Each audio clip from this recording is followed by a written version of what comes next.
Za poslovodnega računovodja je zelo pomembno, da si zna zelo hitro predstavljati učinke poslovnih dogodkov in poslovodstvu predstaviti učinke teh poslovnih dogodkov na izkazano bilanco stanja in izkaz poslovnega izida.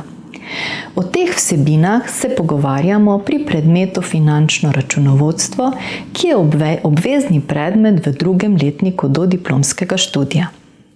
Pri predmetu nadgrajujemo osnovna računovodska znanja.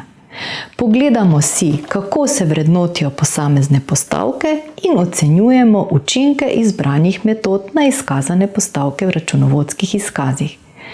Predmet je zasnovan tako, da naredimo veliko praktičnih primerov s tem, da najprej sestavimo otvoritveno bilanco stanja, simuliramo poslovne dogodke, ki se zgodijo v organizaciji in na koncu naredimo še zaključno bilanco stanja, kjer proučujemo učinke poslovnih dogodkov. Lepo vas vabim, da se mi pridružite pri predmetu.